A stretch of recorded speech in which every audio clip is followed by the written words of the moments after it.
Ya, assalamualaikum warahmatullahi wabarakatuh. Waalaikumsalam warahmatullahi wabarakatuh. Ya, selamat pagi semuanya. Salam sejahtera untuk kita bersama. Ini pertemuan kita yang ke-5 ya untuk mata kuliah fisiologi hewan. 1, 2 tentang homeostatis, pertemuan 3 tentang osmoregulasi, keempat kemarin tentang sistem saraf.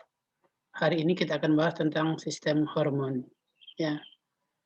Jadi dari kita ya hewan tingkat tinggi punya 9 sistem ya. Apa saja? Siapa Penny? Masih ingat Penny? Penny Oktasari. Sistem koordinasi, Pak. Terus? Sistem saraf, sistem hormon. Baru 2 itu baru saraf hormon. Lanjut. Sistem saraf, sistem koordinasi, sistem hormon, sistem gerak. Ya. Gerak. Ya, lanjut. Sistem respirasi. 4. Pencernaan. 5.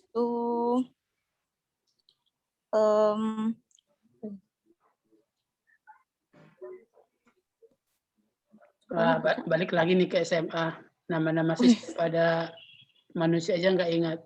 Hanya 9 padahal. Coba bayangkan apa lagi di tubuhnya yang belum disebutkan. Sistem sirkulasi. Sirkulasi, ya, Pak. Sistem urogenital. Sistem reproduksi. Ya, dan genitalia atau reproduksi.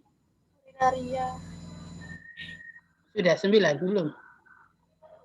Jadi ada pencernaan, ada peredaran darah, ada pernapasan, 3 ya. Sistem hormon, sistem saraf, 5. Sistem urinaria, sistem genitalia, 7. Kemudian ada sistem gerak yang kita bagi 2 menjadi sistem kulit dan sistem tulang. Ya, 9. Pada beberapa buku juga ditambah dengan satu lagi sistem indera, ya sehingga menjadi 10. Nah, dari 10 sistem ini, yang paling abstrak itu yang mana kira-kira? Yang paling susah dipahami? Hormon. Kenapa hormon? Enggak itu, Pak. Enggak ada alat-alatnya dia tuh. Tiba-tiba di sini, tiba-tiba di situ. Pernah lihat organ penyusun sistem hormon? Kalau pencernaan kan kita punya lambung ya, usus, gigi, lidah. Kalau sirkulasi punya jantung, sering lihat ya. Respirasi paru-paru. Urinaria punya ginjal. Nah, kalau sistem hormon, pernah nggak lihat organnya? Enggak. Pankreas, Pak. Oh, pankreas ya. Pankreas karena gabungan jadi besar ya. Karena dia gabungan antara pencernaan dengan endokrin. Selain pankreas, yang lain apa?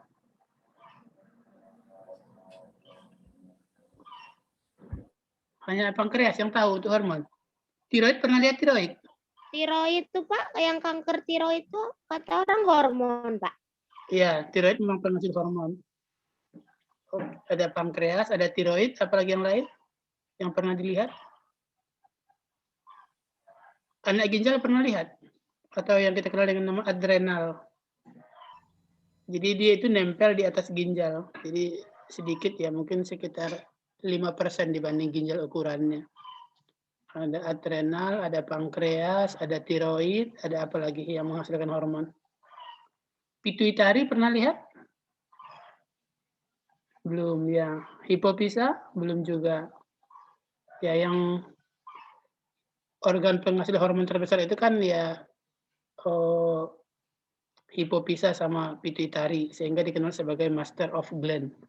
Karena banyak hormon yang dihasilkannya. Jadi benar yang disampaikan Febrina tadi, sistem yang paling susah dipelajari itu saraf dan hormon. Karena organnya saja nggak jelas, apalagi produknya. Kalau sirkulasi, kita punya darah yang bisa dilihat, bisa dipegang. Nah, kapan perlu bisa diminum juga kalau mau minum. Tapi kalau hormon, pernah lihat? seperti apa bentuknya? Enggak. Terbayang bentuknya seperti apa? Enggak. Tidak, Pak. Ada yang pernah suntik hormon belum? Enggak pernah, Pak. Belum. Alhamdulillah masih sehat, Pak. Masih sehat. Banyak yang memakai suntik hormon ya, untuk steroid misalnya, untuk yang laki-laki biar ototnya kekar, biar dadanya bidang, itu suntik hormon steroid.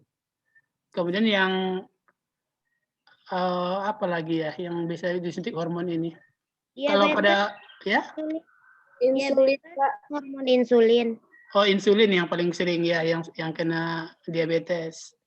Kemudian kalau pada perempuan yang sering itu kan hormon untuk keluarga berencana, tapi hormonnya sudah dibuat dalam bentuk tablet ya, bukan lagi. Hormon itu aslinya dalam bentuk cairan. Ya, jadi kalau pernah dibius, disuntik bius, nah kira-kira seperti itulah. Dosisnya itu dalam bentuk pikogram. Piko itu 10 pangkat min 9. Jadi gram, tahu gram ya, kalau pakai timbangan di dapur, kan ada 100 gram. Nah, 100 itu dibagi 100, nanti dapat 1 gram. Terbayang? Terbayang tidak? Kalau timbang di dapur kan itu ada, orang bilang itu 1 ons, yang 100 gram.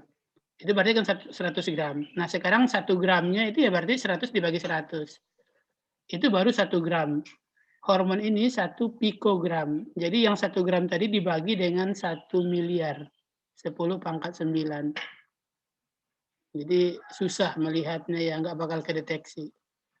Itulah hormon. Jadi dia sifatnya berupa cairan yang mengalir bersama darah.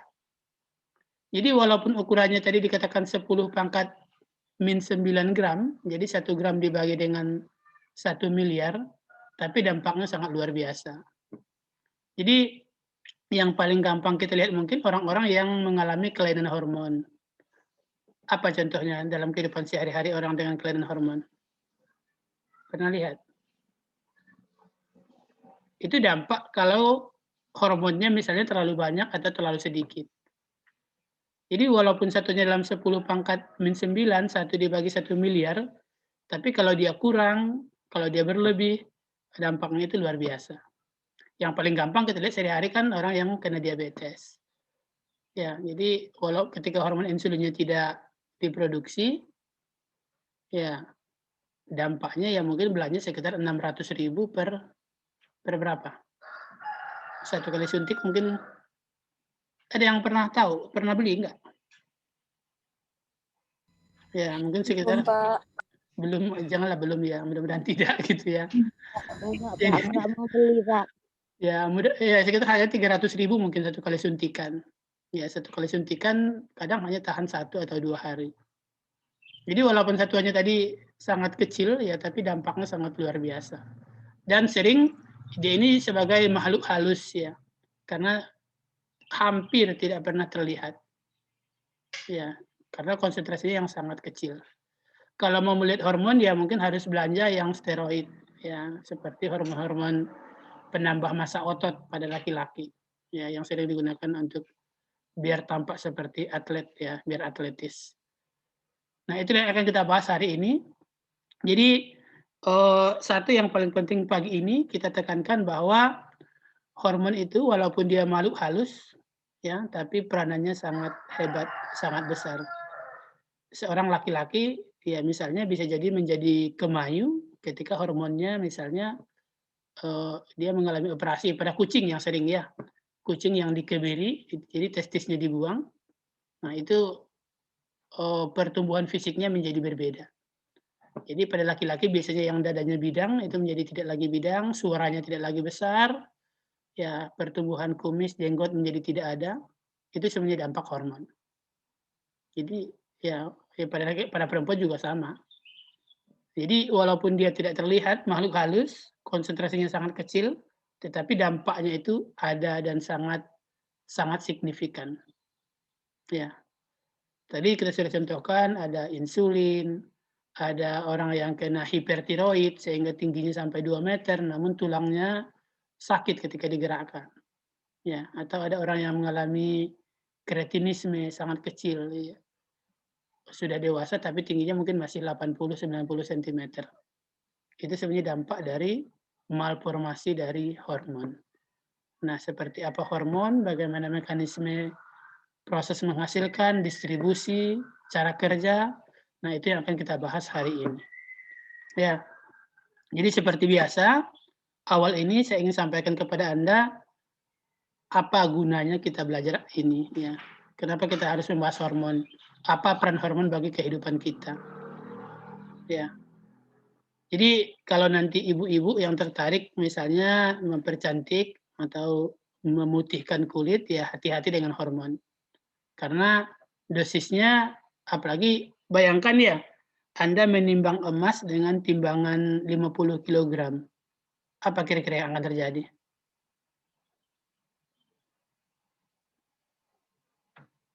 Apa yang akan terjadi? Kalau emas yang biasanya orang menimbangnya dengan satuan digital, Anda timbang dengan timbangan 50 kg. Kecil, Tidak ringan. terbaca, Pak. Tidak terbaca. Yang jelas akan besar kemungkinan untuk salah timbang. Iya, salah Iya, timbang. salah timbang. Nah, sama seperti itu hormon. Jadi kalau tidak profesional, tidak ahli, yang Anda butuhkan mungkin hanya 2 pikogram, karena dia sangat kecil, sangat susah untuk mengukurnya. Salah dosis sedikit menjadi 3 pikogram, maka mungkin pertumbuhan yang Anda harapkan bisa jadi lebih berbahaya. Ya, jadi misalnya untuk memperbesar panggul ya, nanti bisa jadi 3 kali, 4 kali lebih lipat. Jadi ya sangat berbahaya. Jadi kalau dibanding yang lain, terapi-terapi yang lain, ya hormon ini yang paling berbahaya. Dosisnya harus sangat detail. Salah sedikit, nah efeknya itu luar biasa dan lama. Ya, karena seperti tadi yang saya katakan, untuk menghitung dalam pikogram itu sangat susah. Ya, untuk membuat takarannya itu sangat susah. Lari sedikit, efeknya jauh, efeknya luar biasa. Ya, baik. Saya share screen.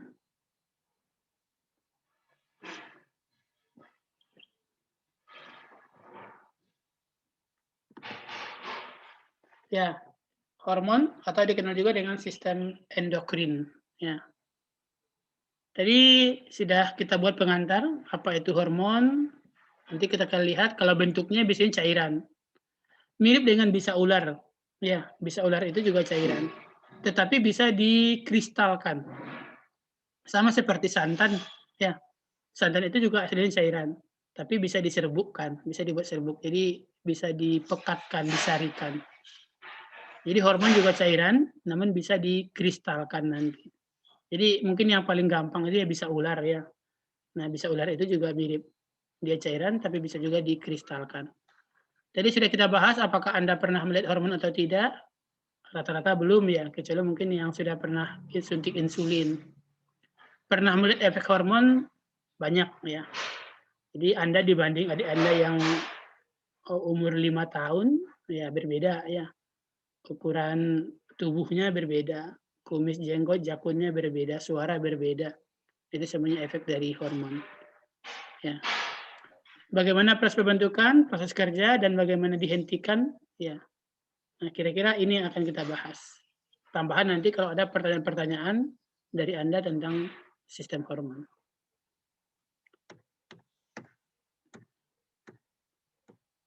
Ini gambarnya. Molekul organik. Apa arti organik, Sally? Organik kan lawannya anorganik ya. Mungkin sudah pernah juga kita bahas. Apa arti organik? Mana Sally tadi?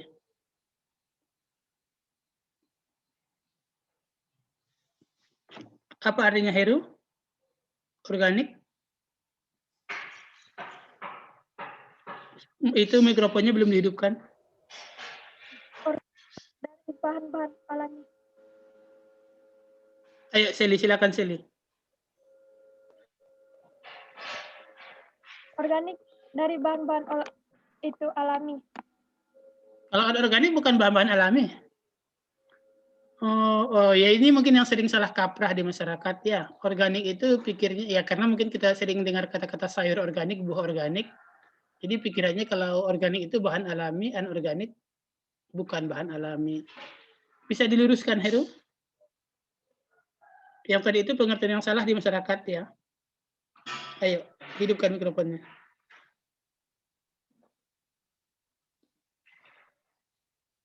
Mikrofonnya belum hidup itu.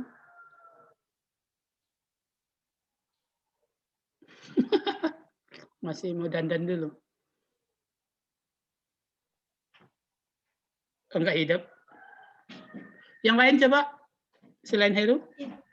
Pak, Ayo, Olpi. kalau misal organik itu berasal dari makhluk hidup. Nah ya, jadi begitu yang benarnya ya. Jadi organik itu adalah molekul yang tidak bisa ditemukan kalau bukan di makhluk hidup. Kita tidak pernah menemukan protein di batuan, di sungai, ya tidak pernah. Protein selalu terikat ke tubuh makhluk hidup. Lemak selalu terikat ke makhluk hidup. Kita tidak pernah menemukan lemak di pasir, ya tidak pernah menemukan lemak di tanah, itu organik. Jadi organik itu molekul yang selalu terikat dengan tubuh makhluk hidup. Jadi sayur itu walaupun dikasih pestisida, walaupun dikasih insektisida, yang namanya sayur tetap organik. Karena tidak pernah kita temukan sayur itu kalau bukan makhluk hidup. Ya. Yang anorganik contohnya itu air. Jadi molekul yang bisa ditemukan tanpa terikat ke tubuh makhluk hidup. Kita bisa menemukan air walaupun bukan di tubuh makhluk hidup. Kita bisa menemukan oksigen, menemukan nitrogen, menemukan besi, ya itu semuanya anorganik. Jadi anorganik molekul yang bisa ditemukan di luar tubuh makhluk hidup. Kalau organik itu molekul yang selalu terikat ke tubuh makhluk hidup. Jadi hubungannya dengan hormon, hormon tidak akan pernah ditemukan kalau tidak di tubuh makhluk hidup. Karena hormon adalah molekul organik. Ya, jadi salah kaprah yang di masyarakat selama ini jangan diteruskan. Ya, kadang disebut sebagai sayur organik dan sayur anorganik ya. Padahal semua sayur itu harusnya organik. Karena semua sayur kan makhluk hidup. Ya, cuma mungkin ada sayur yang tadi yang alami katanya ya, yang dibesarkan tanpa insektisida, tanpa pestisida. Jadi mungkin pengertiannya harus diganti ya, bukan organik, anorganik. Ya, carilah engkau tahu apa istilah yang pas kira-kira. Tapi istilah organik, anorganik itu tidak pas. Jadi hormon itu molekul organik berbentuk cairan. Kalau di tubuh in vivo itu Di luar tubuh. di dalam tubuh. Kalau bayi tabung tuh Pak, IVP. In vitro. Jadi vivo itu lawannya vitro. Kalau in vivo itu di dalam tubuh makhluk hidup, kalau in vitro itu di luar tubuh makhluk hidup, misalnya di petri dish, ya di tabung itu in vitro. Dia selalu berbentuk cairan, namun tadi saya katakan bisa dikristalkan, jadi bisa jadi seperti serbuk. Tapi kalau dalam tubuh selalu berbentuk cairan, tidak larut air. Jadi tidak akan larut sama dengan apa yang tidak larut air ya, seperti lemak. Jadi tidak bisa diencerkan dengan air. Kemudian diproduksi kelenjar, didistribusikan lewat darah, sangat kecil, 1 pikogram per mililiter. Tadi pikogram sudah saya katakan 1 gram dibagi 1 miliar. 1/10⁹. Kemudian mengatur fungsi spesifik. Tadi sudah kita contohkan mengatur gula darah. Ya, mengatur pertumbuhan dengan durasi yang lebih lama dibanding saraf. Jadi hormon pertumbuhan misalnya akan aktif ketika Anda berumur 10 tahun mungkin sampai 25 tahun. Sampai 15 tahun masa aktifnya. Ya. Jadi kalau saraf hitungannya mungkin milisecond ya atau detik lah paling lama. Nah, kalau saraf ini kalau hormon jauh lebih lama sampai hitungan tahun. Misalnya pada hewan itu pada metamorfosis kupu-kupu atau metamorfosis katak, nah itu sampai hitungan bulan kerja hormonnya. Kemudian pada burung cendrawasih itu sampai 6 bulan selama musim kawin. Jadi selama musim kawin mereka akan membuat burung cendrawasih itu warnanya menjadi menarik. Ya, itu pengaruh hormon. Nanti selesai musim kawin warnanya kembali lagi menjadi biasa. Ya. Ini struktur kimianya. Jadi kalau sudah ngambil kimia organik harusnya tahu ya. Ada di sini Contohnya kita ambil hormon amina, ya. Di sini, ini ada strukturnya oksigen berikatan dengan hidrogen, nitrogen berikatan dengan hidrogen. Ada satu siklik di sini, satu rantai. Satu. Kalau tidak ditulis, ada yang tahu apa di sudut ini? Molekul apa? Ini kan lingkaran ya. Harusnya di kimia organik sudah dapat ini. Ini lingkaran. Nah, lingkaran ini banyak struktur yang tidak ditulis. Setiap sudut itu pasti atom apa? Karbon. Karbon. Ya, setiap sudut pasti atom karbon. Jadi atom karbonnya tidak ditulis. Atom karbon tangannya harus berapa? 2, 4, Pak. 4. Tangannya harus 4. Di sini berapa tangannya baru? 1, 2, 3. Satu lagi apa? Berarti satu tidak ditulis. Yang tidak ditulis ini atom apa? CH, Pak. Atom hidrogen, bukan atom Ca ya. Hidrogen. Iya, hidrogen. Jadi harusnya satu C di sini ada tambahan hidrogen. Cuma biasanya tidak ditulis. Ya. Jadi di kimia organik mungkin sudah belajar bahwa beda rumus kimia, maka beda sifatnya. Ya.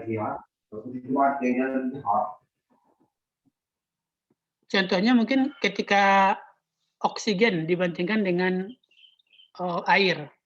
Oksigen rumusnya adalah O2. Air rumusnya apa? H2O. H2. Ya. H2O. Jadi walaupun sama-sama mengandung unsur O, tetapi sifatnya jauh berbeda. Oksigen sangat mudah terbakar, bersifat gas, sedangkan air hampir tidak bisa terbakar, berwujud cair. Jadi konsep dasar di kimia organik, Anda akan tahu bahwa berbeda rumus kimia itu sifatnya bisa jauh berbeda. Nah, apalagi kalau jauh bedanya seperti ini antara hormon peptida dibanding dengan hormon amina. Ini glisin misalnya ya, ini mungkin strukturnya bisa jadi satu seperti ini.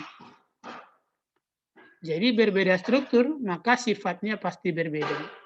Maka yang diaturnya juga pasti berbeda.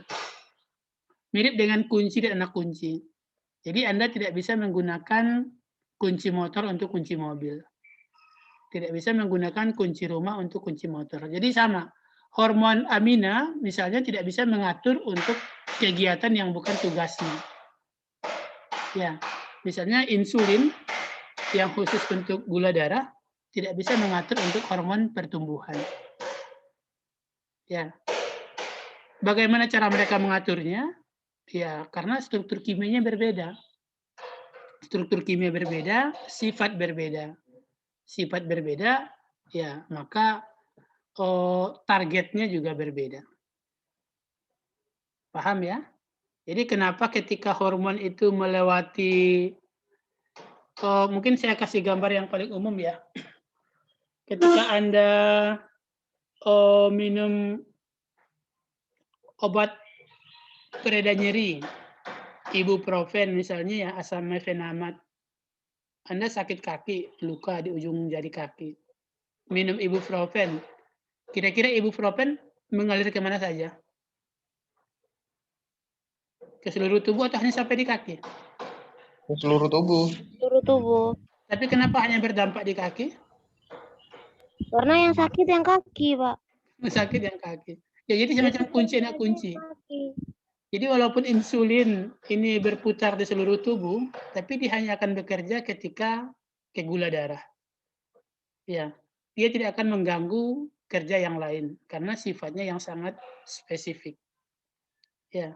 Atau misalnya hormon yang lain, hormon tiroid, dia hanya akan bekerja ketika ketemu tulang. Ya, tidak akan bekerja ketemu organ-organ yang lain. Bagaimana hal tersebut bisa terjadi? Ya karena seperti yang katakan tadi, kunci dan anak kunci. Sifat hormon yang spesifik seperti ini hanya bisa berfungsi ketika mereka menemukan target yang tepat.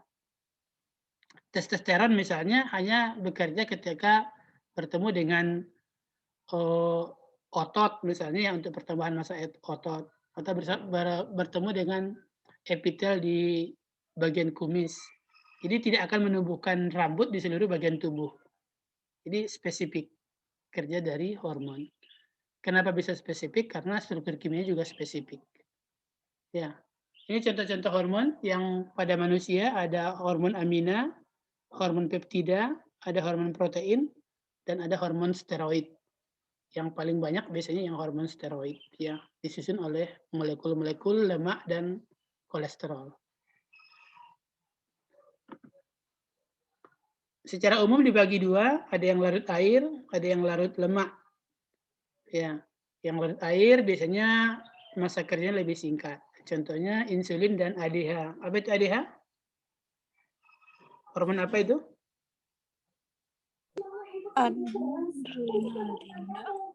Ayo, hormon apa ADH? Mengatur apa dia? Mengatur adrenalin, Pak. Bukan adrenalin, ADH itu. Reproduksi. Apa kepanjangannya dulu? Antidiuretik hormon. Ngatur apa dia itu? Jumlah cairan dalam tubuh. Iya, jumlah cairan dalam tubuh. Jadi lebih ke mengatur volume urin. Jadi kalau air dalam tubuh banyak, maka urinnya akan lebih banyak dibuang. Kalau air di dalam tubuh lagi sedikit, maka urinnya ditahan. Nah, yang mengatur ini adalah hormon antidiuretika hormon. Kita mungkin pernah dengar zat-zat diuretik, misalnya ya kayak ekstrajos, kayak M150, kayak kopi, kayak teh.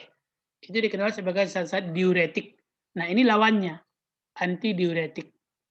Jadi kalau diuretik itu menyebabkan volume urin lebih banyak, jadi merangsang pengeluaran air dari tubuh. Jadi kalau minum kopi, minum teh, itu biasanya air akan lebih banyak keluar dari tubuh.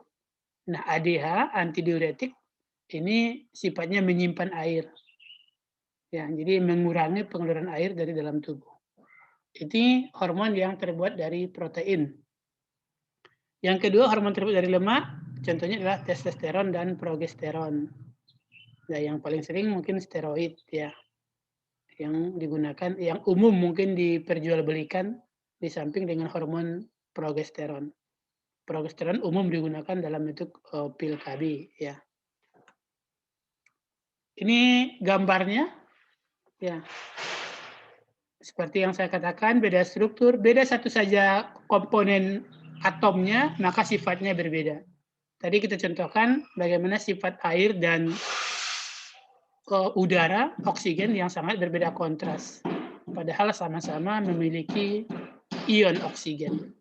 Ya. Atau misalnya antara ozon dengan oksigen. Ozon apa lambangnya? Apa struktur kimianya? Ada yang tahu? Ozon. O berapa lambangnya? O3, Pak. O3. Oksigen O2. Hanya beda satu oksigen, tapi sifatnya jauh berbeda. Ozon itu jauh lebih ringan, sehingga tidak terdapat di permukaan bumi, jauh di atas. Sedangkan oksigen itu menempel di permukaan bumi. Ya, jadi beda satu unsur saja sifatnya sudah sangat jauh berbeda. Ya. Nah, apa bedanya hormon, hormonoid dan feromon?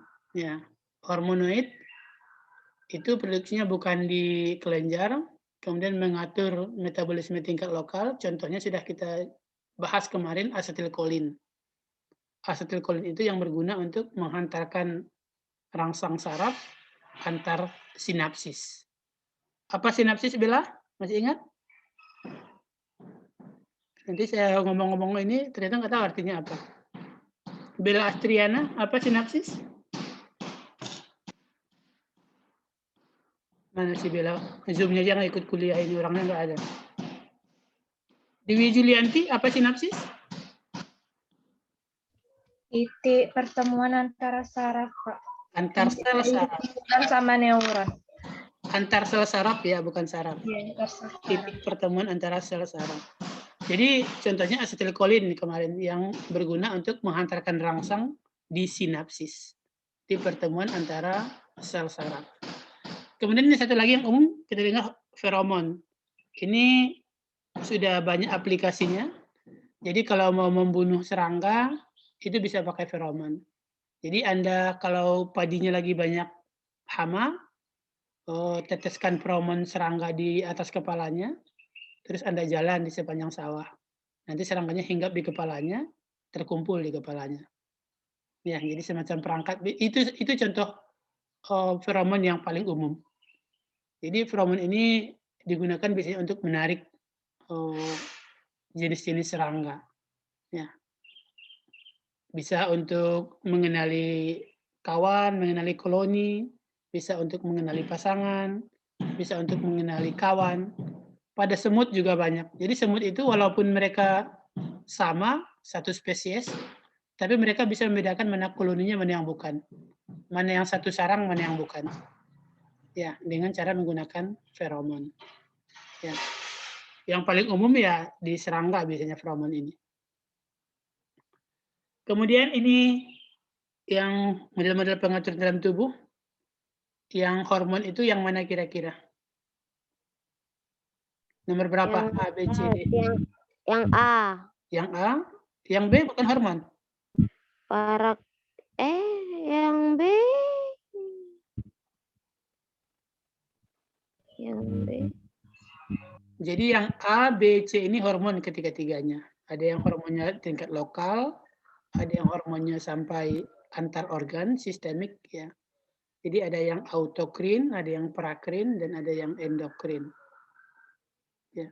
Yang D dan E ini yang sistem saraf. Ya. Ini bedanya tadi antara hormon dengan hormonoid. Ya.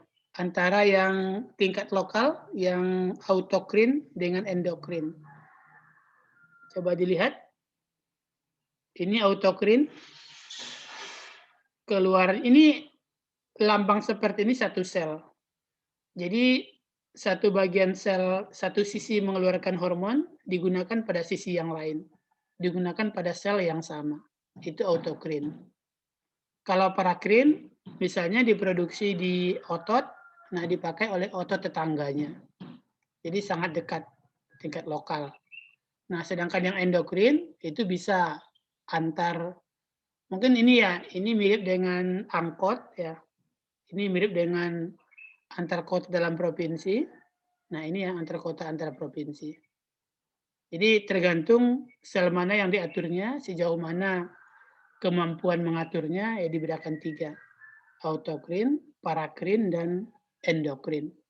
Autokrin digunakan oleh diri sendiri, parakrin digunakan oleh sel tetangga, sedangkan endokrin digunakan oleh tubuh secara sistemik, secara keseluruhan.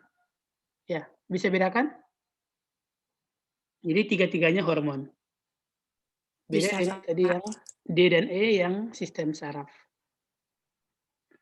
Ini contohnya pada semut tadi yang kita katakan ya, mereka mampu mengenali bukan hanya jenis lain, tapi jenis sendiri yang berbeda koloni.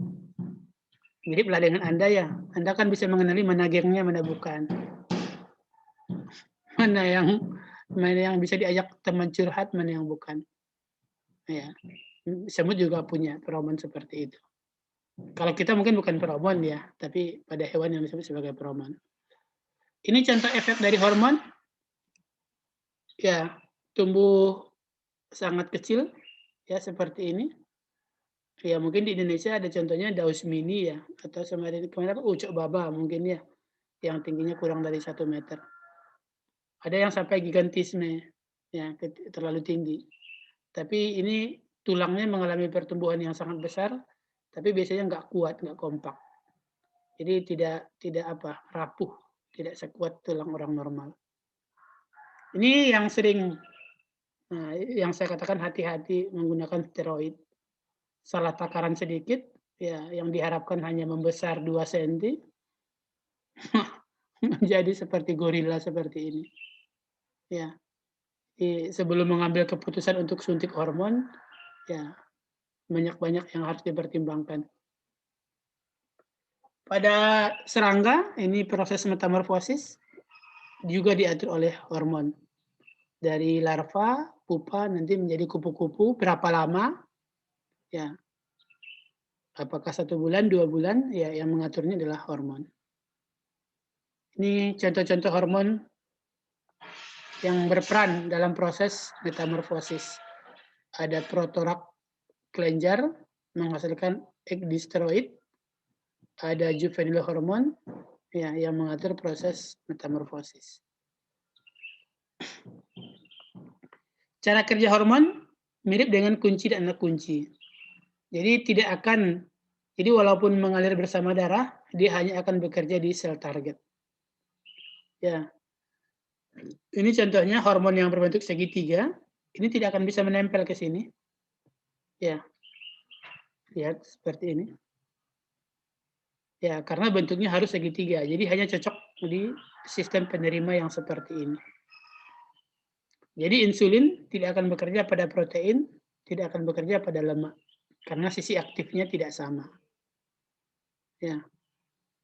Sama halnya mungkin yang sekarang lagi booming ya. Sebenarnya di luar sana, ketika kita memelihara kucing, memelihara anjing, memelihara ayam, mereka punya penyakit sendiri. Mereka punya virus, mereka punya bakteri sendiri. Tapi kenapa tidak pernah menulari kita? Jadi walaupun kita mungkin ya berteman dengan kucing yang sakit, dengan ayam yang sakit, misalnya yang paling sering kan ayam tetelo ya.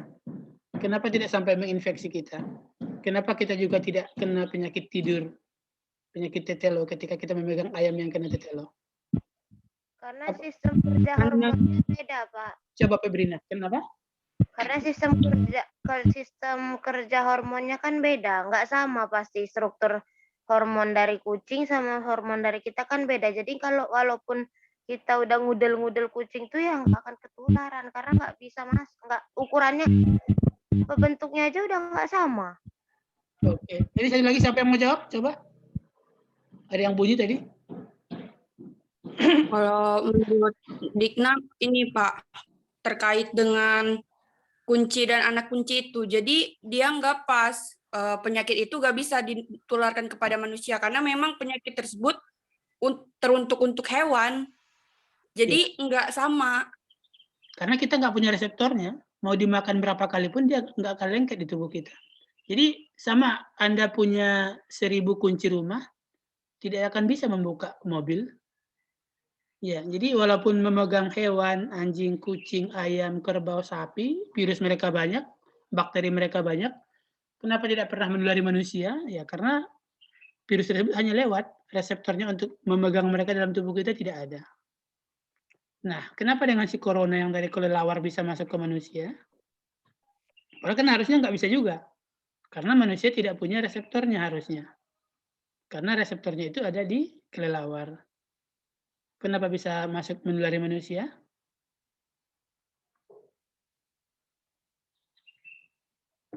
Ayo, kenapa?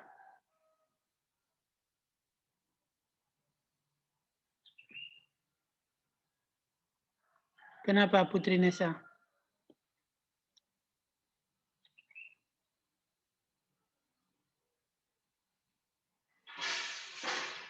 Ayo. Kalau pemikiran kalau dia sama-sama mamalia terlalu sempit nggak sih Pak? Sama-sama. Kita lebih dekat sama orang hutan, sama simpanse, sama gorila dibanding kelelawar. Jauh lebih dekat ke kucing. Iya.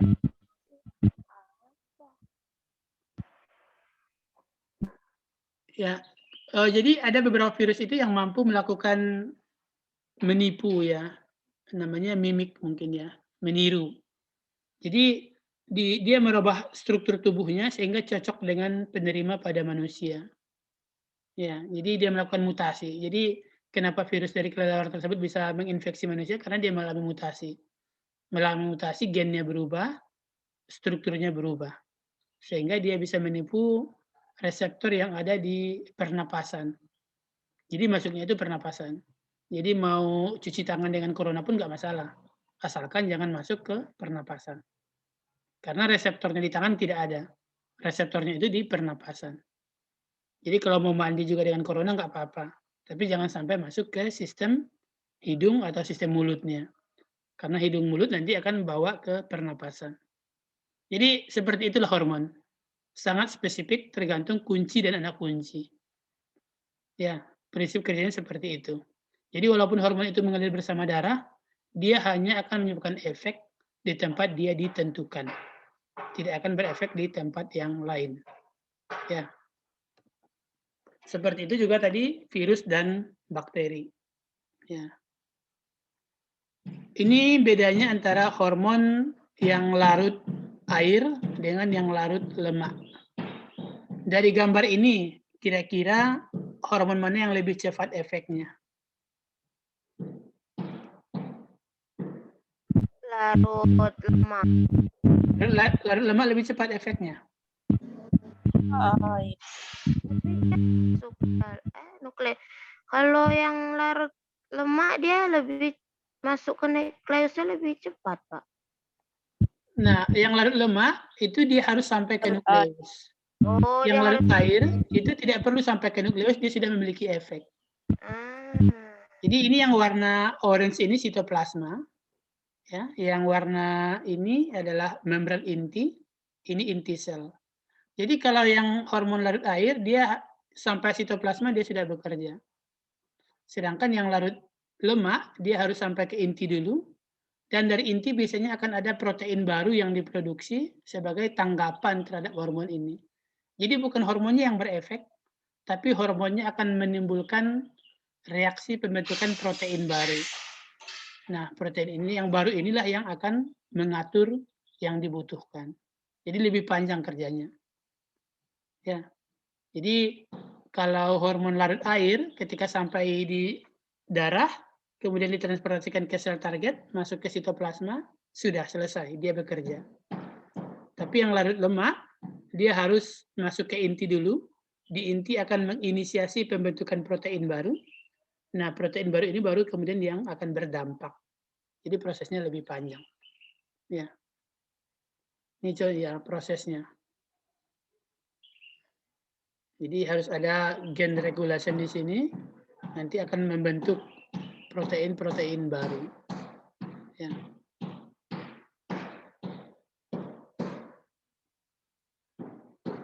Ini mirip dengan yang tadi. Ya. Jadi di darah banyak jenis hormon. Kemudian ketika masuk ke target sel, ya hanya hormon-hormon tertentu yang bisa masuk ke target sel. Tidak semua hormon yang akan masuk ke target sel.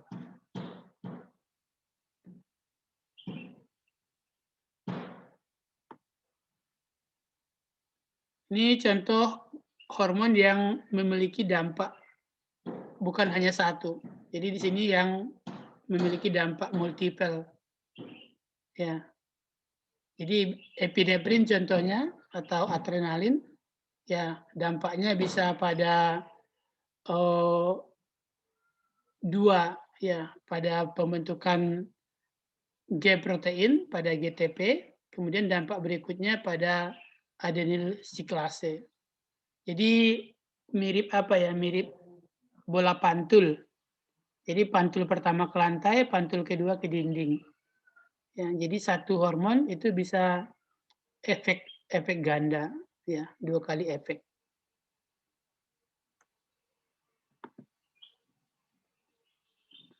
Nah, kemudian ya yang pertama di sini adalah pembentukan ini resep G protein. Kemudian dampak yang kedua adalah untuk menghambat sintesis glikogen, ya, atau untuk menghancurkan glikogen yang ada di dalam otot. Ya. Ini hormon peptida, contoh hormon yang larut lemak.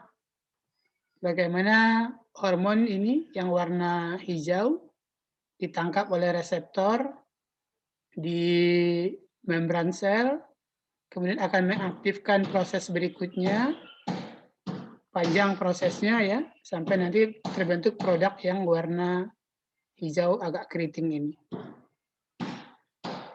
Jadi 2 slide yang terakhir ini menunjukkan bahwa proses kerja dari hormon yang larut lemak jauh lebih lama dibanding hormon yang larut air. Karena proses kerja hormon yang larut lemak harus membentuk protein baru dulu. Ini yang warna hijau keriting ini untuk tanggapan terhadap pesan yang dibawa oleh hormon yang hijau segi 6 ini. Jadi bukan hormon hijau segi 6 ini yang memberi dampak, tetapi dia menginisiasi pembentukan protein baru yang hijau keriting ini. Hijau keriting inilah yang akan memberi dampak pada sel target. Ya. Ini masih cara kerja, bagaimana hormon yang larut air dalam bentuk enzim-enzim yang terlibat. Mirip dengan yang tadi. Jadi hormonnya tidak berdampak langsung pada sel, tapi hormonnya menginisiasi sel membentuk protein baru. Protein baru inilah yang akan memberikan efek pada sel target. Ya. Masih sama yang tadi. Ya, contohnya ini pada hormon estradiol. Di hormon estradiol, tapi nanti hasilnya adalah pitulogenin. Ya, jadi bukan estradiolnya yang memberikan efek, tapi pitulogeninnya yang memberikan efek. Ini masih sama dengan yang tadi, contohnya pada hormon steroid, hanya contoh berikutnya. Ya, hormon steroidnya berbentuk seperti ini, tapi nanti produknya adalah yang berbentuk seperti ini. Ya, bukan steroidnya langsung yang memberikan dampak. Tapi steroidnya memacu gen untuk menghasilkan protein baru. Ini lebih detailnya. Ya, nah sampai di sini mungkin kita sudah membahas apa itu hormon, bagaimana bentuknya, bagaimana proses distribusinya. Nah, kira-kira untuk diskusi ini, apakah berbahaya kita untuk mengkonsumsi hormon secara langsung? Ya, jadi dengan apa? Seperti suntik ya. Kemudian yang kedua, apakah berbahaya jika kita mengkonsumsi hewan yang pertumbuhannya dipacu dengan hormon? Ya, misalnya pada ada namanya baterai farming. Baterai farming itu peternakan. Jadi peternakan yang dikasih baterai. Jadi ayam itu dalam hitungan 30 hari sudah ukurannya sangat besar. Jadi melebihi pertumbuhan normalnya. Tapi karena dikasih hormon, dikasih suntikan, itu yang disebut dengan baterai farming. Memacu pertumbuhan hewan untuk kegiatan konsumsi. Biasanya menggunakan hormon. Nah, pertanyaannya, berbahaya nggak kalau kita mengkonsumsi hewan-hewan yang dikarbit dengan hormon? Coba, siapa yang mau jawab? Izin menjawab, Pak. Izin menjawab. Sarotin juga. Untuk pertanyaan nomor 1 atau langsung kedua, Pak? Boleh, nggak apa-apa dua-duanya. Nah, kalau untuk pertanyaan nomor 1, itu kalau di luar pengawasan itu berbahaya, Pak. Karena kan tubuh kita ada negatif feedback namanya. Jadi ketika hormon itu bisa dihasilkan dan dihentikan sendiri, Pak, jika sudah melampaui batas. Jadi tubuh kita itu sebenarnya sudah memiliki mekanisme sendiri untuk menghentikan dan menghasilkan hormon. Jadi tidak perlu penambahan hormon dalam skala berlebihan. Kemudian untuk yang kedua, untuk konsumsi hewan yang dikarbit dengan hormon, itu menurut saya tidak akan berdampak pada tubuh kita, karena kan hormon tadi kerjanya spesifik. Bisa jadi ia berpengaruh pada ayam, namun tidak berpengaruh pada tubuh kita. Demikian, Pak. Oke, terima kasih Sarotin. Next, pendapat berikutnya. Izin menambahkan, Pak. Ayo, siapa ini? Sabira. Ayo, Sabira. Kalau menurut saya, Pak, apabila mengkonsumsi hewan seperti yang dikarbit, seperti ayam potong itu, kalau dimakan terus-menerus bisa berbahaya, Pak. Karena biasanya kalau makan ayam potong tuh disuntik di sayapnya tidak dianjurkan, bisa menyebabkan penyakit-penyakit seperti kanker mungkin, Pak. Kalau dimakan secara terus-menerus. Ini berbeda berarti dengan Sarotin ya. Menurutnya berbahaya, terutama ketika suntik tersebut akan memunculkan penyakit pada hewan yang disuntik. Dua pendapat, masih ada yang lain? Maina, Pak, izin berpendapat, Pak. Ayo, Maina. Yang pertanyaan nomor 2 menurut pendapat saya sepertinya berbahaya, Pak. Karena bagaimanapun hormon yang disuntikkan ke ayam itu pasti bahan kimia. Dan bahan kimia juga akan masuk ke dalam tubuh si ayam, kemudian daging si ayam akan dimakan oleh pengkonsumsi, jadi berbahaya juga. Ya, 3 pendapat. Ini yang si Meida ini harus kita luruskan nanti kata-kata bahan kimia. Ada lagi? Cukup? So far so good? Ya, yang pertama ada? Enggak, cukup. Oh, cukup. Yang pertama kita luruskan dulu yang bahan kimia. Ini kesalahan umum juga di masyarakat kita ya. Air itu bahan kimia. Berbahaya atau tidak? Tidak. Oksigen bahan kimia. Berbahaya atau tidak? Tidak. Ya. Jadi pendapat umum di kita kadang di awam bahwa bahan kimia itu berbahaya. Tapi hampir seluruh kegiatan kita itu ya bahan kimia. Daging yang kita makan bahan kimia. Sayur yang kita makan bahan kimia. Oksigen, air, semuanya bahan kimia. Jadi untuk akademisi ya untuk mahasiswa seperti ini hindari menggunakan kata bahan kimia sebagai sesuatu yang berbahaya. Karena bahan kimia itu sangat umum. Ya. Jadi seperti yang berbahaya itu yang apa? Sintesis mungkin yang berbahaya. Jadi protein itu kan harusnya organik. Nah, ada beberapa cara untuk menghasilkan, kalau cara menghasilkan protein kan dengan cara memelihara ayam, memelihara kambing. Begitu kan cara menghasilkan protein. Tapi ada protein yang dibuat dari pabrik. Kita tidak tahu mereka menggunakan bahan apa untuk membuat protein. Apakah menggunakan bahan organik atau menggunakan bahan-bahan yang anorganik. Nah, itu yang berbahaya. Jadi kata-kata bahan kimia itu kurang pas untuk menggambarkan kekhawatiran. Ya, mungkin yang kata-kata bahan kimia diganti dengan sintesis atau alami. Biasanya kan yang sintesis yang berbahaya. Yang alami yang lebih aman. Ya, seperti karet. Karet itu ada yang alami, ada yang sintesis. Yang sintesis itu dibuat biasanya dari limbah minyak bumi. Ya, itu sintesis. Yang alaminya ya disadap dari pohon karet. Ya, si Meina. Jadi kata-kata bahan kimia itu selama ini kita konotasinya negatif ya. Jadi kalau di mahasiswa seharusnya tidak lagi menganggap bahan kimia itu sesuatu yang negatif. Karena itu sangat umum, oksigen bahan kimia, air bahan kimia, protein, lemak, semua itu bahan kimia. Cuma ada bahan kimia yang alami, ada yang sintesis. Ya, dibuat di pabrik. Ya, itu yang perlu diluruskan yang pertama. Kemudian yang kedua, yang ini terkait pertanyaan, apakah berbahaya memasukkan hormon ke dalam tubuh? Tadi dijawab oleh Sahrotin, berbahaya. Karena tubuh sudah punya mekanisme tersendiri, kapan dosisnya cukup, kapan dosisnya kurang. Jadi kalau dosisnya cukup, tubuh akan berhenti produksi. Kalau kurang, tubuh akan produksi sendiri. Yang kita kenal dengan nama negatif feedback. Betul ya. Jadi sangat tidak dianjurkan memang untuk konsumsi hormon. Kecuali kalau Anda sudah mengalami kelainan. Contohnya, tubuhnya tidak lagi memproduksi insulin. Nah, itu sudah boleh mengambil hormon dari luar. Tapi kalau tubuhnya masih normal, ya sangat tidak disarankan untuk mengkonsumsi hormon.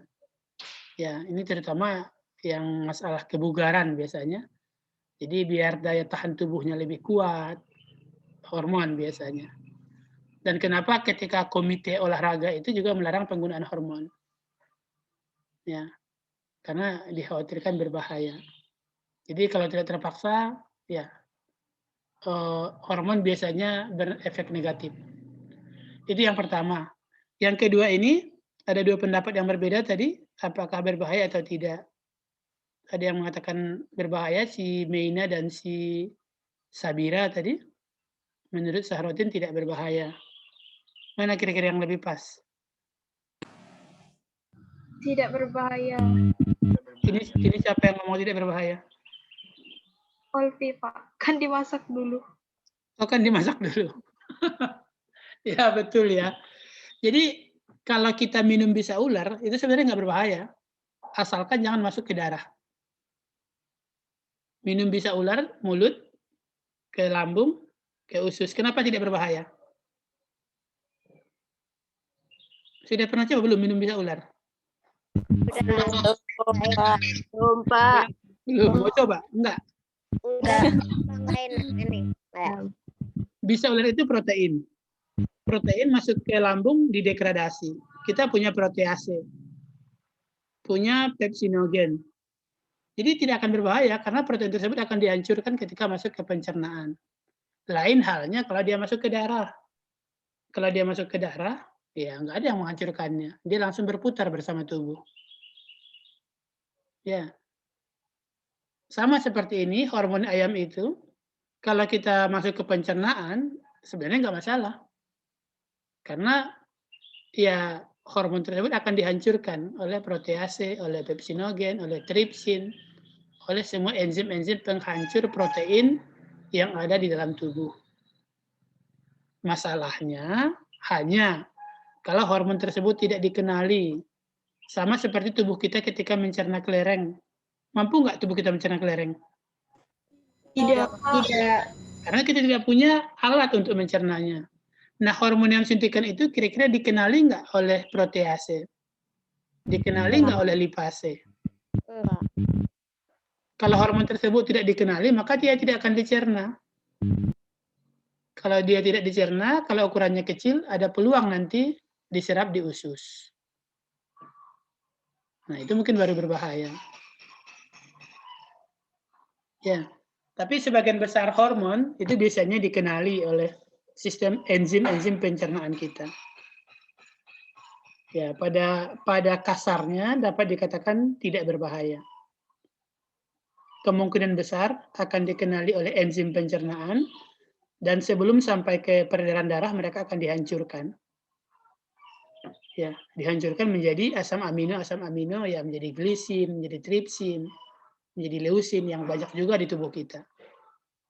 Ya. Mungkin kekhawatirannya ketika yang disampaikan oleh Meina tadi, ketika suntiknya sudah berulang kali dan menyebabkan penyakit pada si ayamnya, menjadi apa? Ya karena sering disuntik, menjadi ototnya menjadi lebih tebal. Dan kemudian karena sering disuntik rentan infeksi. Jadi ada infeksi misalnya oleh E. coli, oleh yang lain, dan ketika masuk kita makan belum tuntas pembunuhan bakterinya, nah itu mungkin beresiko. Jadi konsepnya ayam yang sering disuntik hormon kemungkinan memiliki penyakit yang lebih banyak karena dia sering luka. Nah, ketika kita mengkonsumsi yang penyakitnya lebih banyak, yang bakterinya lebih banyak, virusnya lebih banyak, peluang kita untuk sakit lebih banyak. Itu saja sih. Tapi kalau masaknya telaten, yakin bahwa semua mikroorganismenya mati, ya aman. Ya. Bisa dipahami kira-kira? Ada yang mau Bisa, tanyakan? bisa.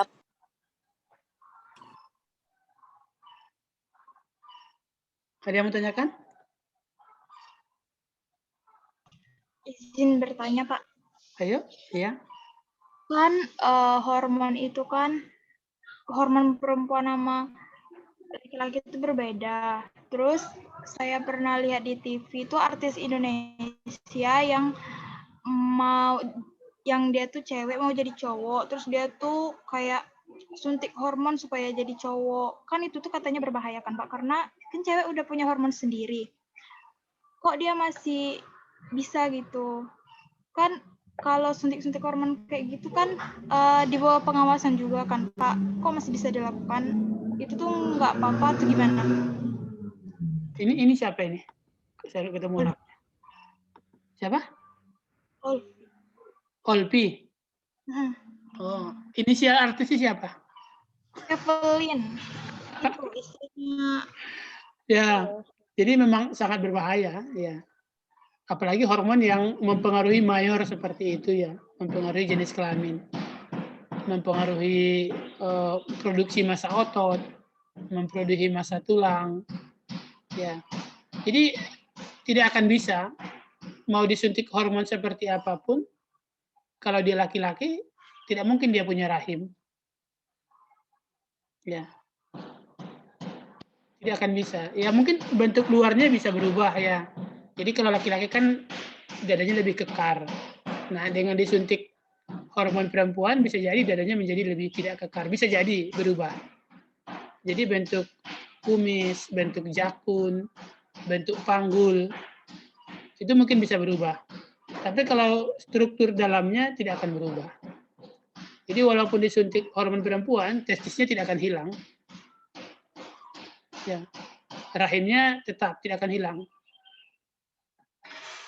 Jadi kenapa diambil ya nggak tahu. Ya sensasinya mungkin seperti itu. Kenapa masih ada di Indonesia ya karena kan kita tahu Indonesia itu pengawasannya paling lemah. Indonesia itu ya aturannya uang. Kalau uangnya ada ya apapun bisa dikerjakannya. Tidak peduli apakah melanggar aturan atau tidak ya. Jadi ya itu berbahaya. Tapi mungkin ya dia mengambil resiko itu untuk keuntungan ya, untuk popularitas, untuk ya tidak tahu untuk apa. Ya, ada lagi? Bapak izin bertanya. Ayo. Saya Cesalia Permatasari. Kan jadi Pak, itu hormon-hormon yang seperti ada di pil KB, terus seperti yang tadi dijelaskan dijelaskan oleh Ovi, disuntikkan kepada manusia, itu hormon di luar tubuh itu dihasilkan dari mana ya Pak? Oke, ya, nah ini bagus ini. Siapa yang produksinya? Dari mana? Apakah organik atau anorganik? Ya Pak, seperti itu. Ada yang bisa jawab? Sama dengan vaksin ya. Vaksin sekarang ini dibuat dari mana?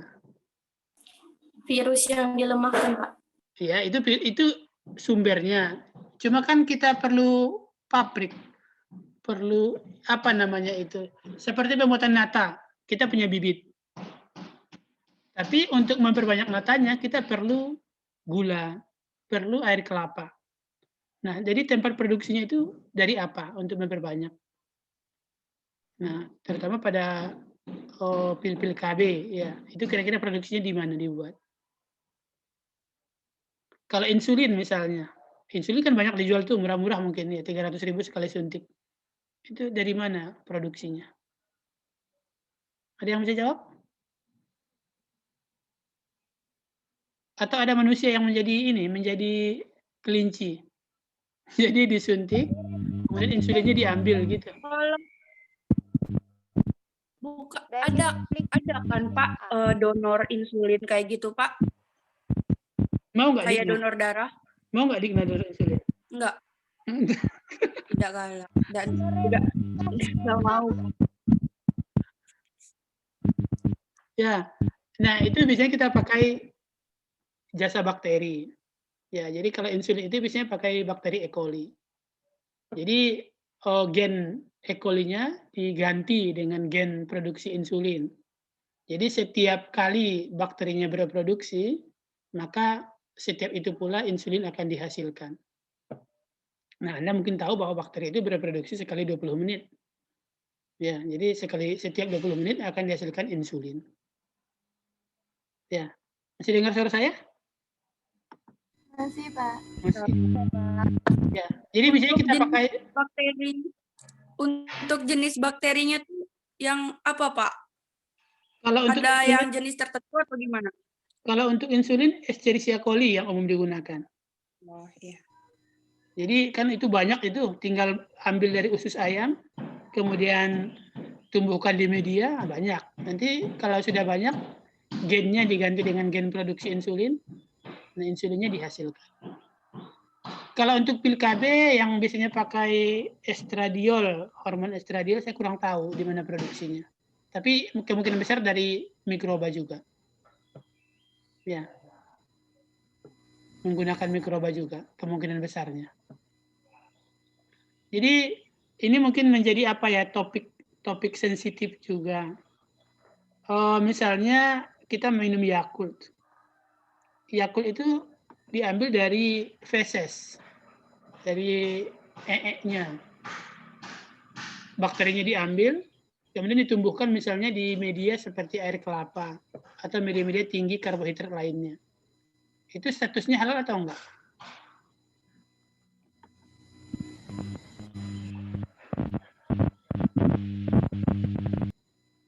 Halo, masih dengar saya? Halo. Masih Pak. Ya Allah, Pak halal. Hah? Halal Pak. Halal Pak. Saya Saya sering minum halal. Jadi seperti itu ya. Jadi orang-orang yang memutuskan halal haram itu juga harus paham proses yang seperti ini. Misalnya sel vero yang digunakan untuk vaksin. Itu vaksinnya diambil dari selnya diambil dari sel corona, kemudian karena coronanya susah dibiakkan, maka dibiakkan di sel monyet. Setiap sel monyetnya berproduksi, maka setiap itu pula diproduksi vaksin untuk corona. Jadi asalnya dari corona, cuma tempat produksinya di sel monyet. Nah, banyak juga produk-produk yang menggunakan babi, misalnya ya. Jadi untuk produksi kolagen yang biasa digunakan untuk mempercantik itu asalnya dari manusia selnya. Tapi kan kita tidak mungkin mengeksploitasi manusia, membuatnya berproduksi untuk menghasilkan kolagen. Nah, biasanya dititipkan ke babi. Karena babi setiap kali beranak 16 anaknya. Jadi setiap kali babinya melahirkan, itu kolagennya dapat 16 buah. Nah, itu statusnya bagaimana?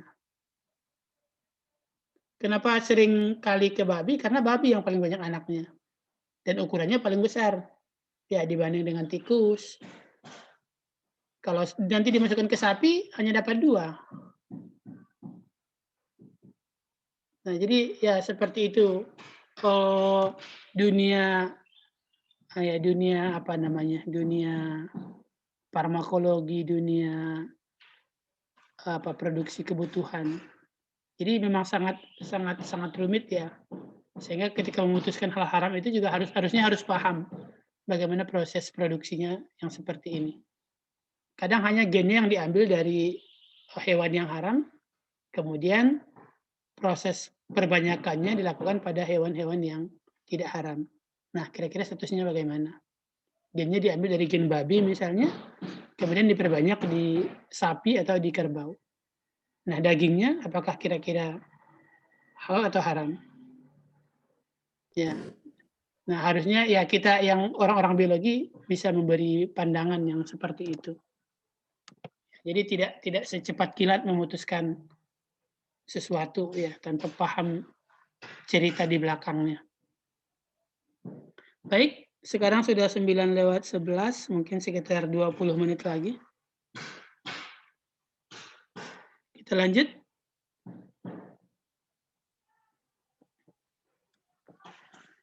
Nah, kapan hormon diproduksi?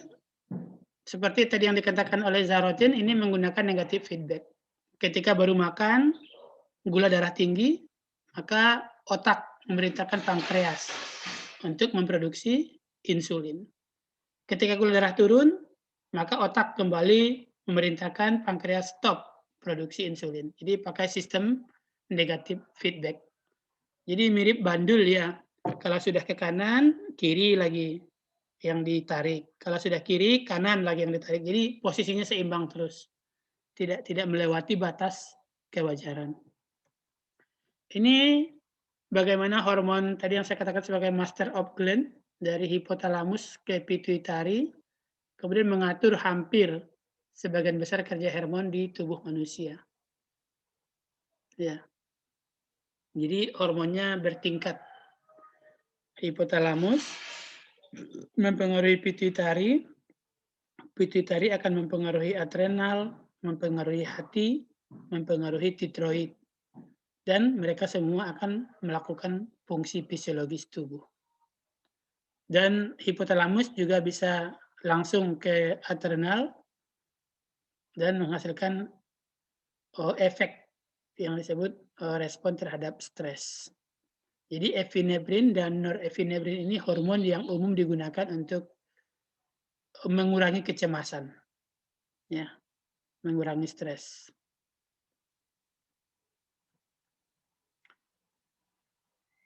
Kapan dihentikan? Ketika jumlahnya sudah mencukupi atau pekerjaannya sudah selesai. Ya, seperti ini proses pengaturan glukosa menjadi glikogen atau menjadi glukosa. Ini contoh yang kedua, pengaturan hormon tiroid dan paratiroid, mengatur kadar kalsium dalam darah. Apa guna kalsium kemarin? Masih ingat di sistem gerak? Pembentukan tulang, Pak. Iya, tulang itu kan yang apa namanya, yang konstan. Jadi kalau kalsium kita banyak, maka akan disimpan dalam tulang. Nanti kalau kita kekurangan kalsium, maka kalsium yang di tulang akan diambil. Akan diambil untuk apa? Penghantaran antar syaraf. Iya, itu juga berfungsi ya. Jadi di sinapsis pakai kalsium. Kemudian untuk ini juga pakai kalsium untuk proses kontraksi otot. Jadi untuk memisahkan antara troponin dan tropomiosin, itu juga pakai kalsium. Jadi walaupun kita punya kalsium di tulang, kita tetap harus mengkonsumsi kalsium secara rutin.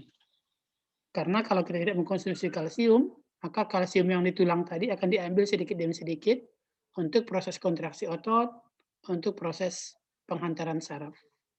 Ya.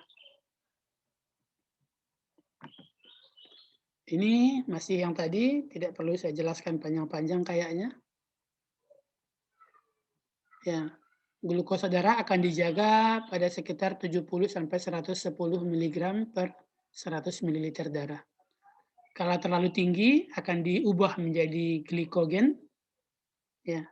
Kalau terlalu rendah maka glikogen tadi akan dikembalikan menjadi glukosa. Ini pada hormon ya glukagon dan insulin. Nah, ini ya banyak hormon kadang untuk suatu proses. Jadi kadang suatu kejadian tidak selesai oleh satu jenis hormon saja. Ini contohnya ketika terjadi pendarahan. Karena kecelakaan misalnya, karena melahirkan. Ya, jadi akan banyak hormon yang berperan untuk menjaga kestabilan darah, kestabilan cairan, kestabilan natrium, kestabilan kalium. Ya. Jadi suatu proses mayor terutama proses yang besar pada tubuh kita itu akan melibatkan banyak jenis hormon. Kecelakaan dengan pendarahan hebat, ya, melahirkan akan melibatkan banyak jenis hormon. Hormon biasanya akan dihancurkan di hati. Jadi kalau sudah selesai kerjanya akan dirombak, ya, dipreteli di hati. Barang-barang yang tidak berguna nanti akan dibuang. Yang masih berguna diputar kembali. Sebagian besar hanya 20 menit, ya. Kecuali hormon steroid ya yang lebih lama dan hormon-hormon tiroid yang lebih lama.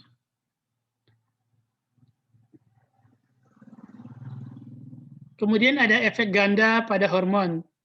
Jadi kalau beda reseptor, beda responnya. Ya, kita lihat contohnya di sini. Hormon epinefrin. Sama-sama di pembuluh darah. Kalau penerimanya alpha reseptor, maka pembuluh darah akan mengecil, menyempit. Ini pembuluh darah targetnya adalah pembuluh darah yang di usus halus. Namun kalau targetnya beta reseptor, maka pembuluh darahnya akan mengembang. Ini adalah pembuluh darah yang terletak di sel-sel otot. Ya. Jadi satu hormon memiliki efek ganda tergantung targetnya di mana. Ya. Kemudian ini padahal sama ya, sama-sama di pembuluh darah. Namun penerimanya berbeda, satu alfa, satu beta. Efeknya satu mengecil, satu membesar. Ketika dia ketemu nanti dengan sel-sel glikogen, maka efeknya malah berbeda lagi, jauh berbeda, yaitu untuk menghancurkan glikogen. Nah, targetnya ini adalah di sel-sel hati. Jadi, efek ganda. Target berbeda, maka responnya berbeda. Walaupun jenis hormonnya sama. Bisa dipahami nggak kira-kira? Bisa, Pak. Ya, hormon yang sama memiliki efek yang berbeda tergantung reseptornya apa. Ya, walaupun kadang di sini targetnya sama-sama pembuluh darah. Apalagi sel targetnya sudah berbeda, efeknya juga jauh menjadi berbeda. Kemudian ada perbedaan reseptor. Kadang bahkan reseptornya sama, efeknya berbeda. Ya, jadi ini ada namanya cerita, nanti coba di Google, Love and a Bridge. Sudah pernah dengar ceritanya belum? Sudah pernah googling? Belum. Kira-kira bagaimana perasaannya lewat di jembatan ini? Pasti sebagian besar ketakutan ya. Hormon adrenalinnya akan naik. Jadi adrenalin itu ketika kita dalam kecemasan, ketakutan itu diproduksi tinggi. Ya, itu sifat alaminya. Tapi sebuah penelitian mengatakan ketika sedang melewati jembatan ini, Anda diajak berbicara oleh seseorang yang Anda sukai. Ya, di sini di penelitiannya digunakan sebagai cewek cantik ya, dan targetnya adalah laki-laki. Sehingga ketika dilakukan penelitian itu, hormon adrenalin yang harusnya tinggi menjadi normal. Jadi walaupun hormon adrenalinnya diproduksi normal, tetapi reseptornya berbeda, kondisi reseptornya berbeda, maka efek hormonnya menjadi tidak bekerja. Ya. Jadi ada yang ya 1, 2, 3 oke jelas ya. Tapi yang keempat ada persepsi kita. Ini kadang yang memberi efek pada obat-obat yang tidak masuk akal. Ya, ada obat ponari misalnya ya yang menggunakan rendaman batu sebagai obat. Nah, sembuh katanya. Di sini ada namanya perception of physical response. Seperti yang tadi, secara normal orang akan ketakutan lewat jembatan ini. Adrenalinnya akan tinggi. Detak jantungnya akan naik, volume pernapasan akan naik, otot akan lebih kaku. Itu gejala-gejala adrenalin yang tinggi. Namun ketika persepsinya berbeda, dengan cara dibuat nyaman, diwawancarai oleh cewek cantik di sepanjang jembatan, ditemani oleh orang yang dia sukai, walaupun adrenalinnya tinggi, tapi responnya tidak ada. Ya, jadi itu namanya persepsi, ya pengaruh persepsi. Anda juga mungkin mengalami ya, mata kuliah yang sama, diampu oleh dosen yang berbeda, tapi tingkat pemahaman yang Anda dapat berbeda. Jadi ketika kita menyenangi orang yang memberikan pelajaran misalnya, itu biasanya akan lebih banyak yang diperoleh dibanding ketika pelajaran tersebut diberikan oleh yang tidak kita sukai. Padahal konsep biologinya harusnya tidak berpengaruh karena hormonnya akan sama. Ya. Jadi hormon yang sama memiliki efek yang berbeda tergantung 3 hal. Reseptornya berbeda, alur penyampaiannya berbeda, protein penerimanya berbeda. Itu yang umum. Namun ternyata ada yang keempat, tergantung persepsi si penerima. Ya. Nah, yang nomor 4 ini masih banyak penelitian yang harus dilakukan. Oke, kita lanjut. Ini contohnya efek ganda pada hormon. Hormon yang sama memiliki efek yang berbeda pada hewan yang berbeda.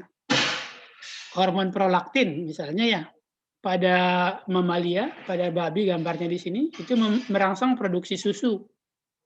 Tapi pada burung itu merangsang metabolisme lemak. Pada ikan malah untuk mengatur keseimbangan garam dan air. Pada amfibi itu malah untuk metamorfosis. Hormonnya sama-sama prolaktin. Tapi karena hewannya berbeda, efeknya berbeda. Hormon ini yang disebut sebagai hormon-hormon yang homolog. Ya. Kenapa kira-kira? Ya. Karena target reseptor di sel targetnya juga berbeda. Ya. Ini juga yang dijadikan sebagai pendukung teori evolusi, bahwa mereka mengatakan hormon itu secara garis besar sama antara organisme, namun hanya mengalami penyesuaian antara tingkatan organisme yang berbeda. Ya. Ini contohnya hormon MSH, melanin stimulating hormon, pada ikan, pada amfibi, pada reptil itu untuk mengatur pigmen. Nah, pada mamalia ada tambahan fungsinya untuk mengatur rasa lapar. Jadi menurut para ahli evolusi, sebenarnya asal nenek moyangnya itu sama. Nah, pada akhir-akhir ini seiring dengan perkembangan mengalami perubahan dan penyesuaian. Ini beberapa aplikasi. Jadi obat yang sering digunakan pada orang-orang yang stres itu epinefrin dan norepinefrin. Ya, karena dia menurunkan, ini malah meningkatkan ya, meningkatkan tekanan darah, glikogen dirombak menjadi glukosa. Nanti coba cek lagi.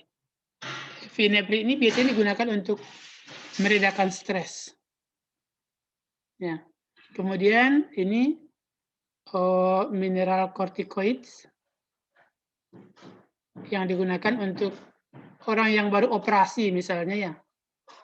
Orang yang baru operasi itu sistem imunnya harus diturunkan. Kenapa diturunkan kira-kira? Ada yang tahu? Orang yang baru selesai operasi, sistem imunnya harus diturunkan. Kenapa harus diturunkan? Ayo, siapa yang tahu? Operasi patah tulang misalnya masukkan pen, operasi cangkok ginjal, transplantasi hati, itu sistem imunnya harus diturunkan. Kenapa? Ayo, gunakan logikanya. Kenapa? Biar itu Pak, biar dia biar misalnya kan orang operasi tulang, biar tubuhnya nggak nganggep pen tuh musuhnya jadi ngelawan. Ya, betul ya. Jadi untuk mengurangi resistensi. Jadi kita cangkok ginjal, ginjal itu baru tidak dikenal oleh tubuh, maka itu biasanya akan diserang, akan dihancurkan. Nah, biar jangan dihancurkan, sistem pertahanan tubuhnya dilemahkan, direndahkan. Ya, itu aplikasi yang diberikan pada orang-orang yang baru selesai operasi menggunakan hormon. Ya, itu contoh-contoh aplikasi hormon dalam bidang kehidupan sehari-hari. Ya. Ini contohnya pada manusia, pada ya mahasiswa juga ini hormon melatonin. Ya, sebagai mata ketiga. Jadi kita punya dua mata. Melatonin itu mata ketiga. Jadi tidur ya baiknya sekitar jam berapa ini? Jadi kalau melatoninnya makin naik itu tidurnya makin nyenyak. Melatonin mulai naik di jam 8 malam. Ya, kemudian jam 10 malam. Nanti akan turun lagi di jam 6. Jadi mau dipaksa seperti apapun tidur jam 6, kemungkinan tidak akan senyenyak ketika jam 2 malam.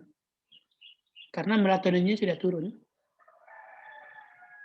Ya, jadi tidur terbaik itu sekitar jam 10 sampai jam 6 pagi. Saat melatoninnya sedang tinggi. Sedangkan pada siang hari melatoninnya datar. Jadi tidak akan nyenyak tidur di siang hari. Kemudian yang kayak di sini dikatakan bahwa melatonin itu dipengaruhi oleh cahaya.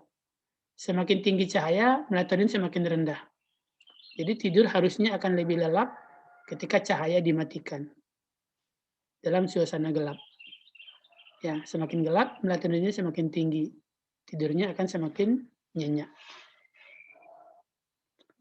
Dari gambar ini kita juga tahu bahwa orang-orang yang berusia tua, melatoninnya akan semakin menurun.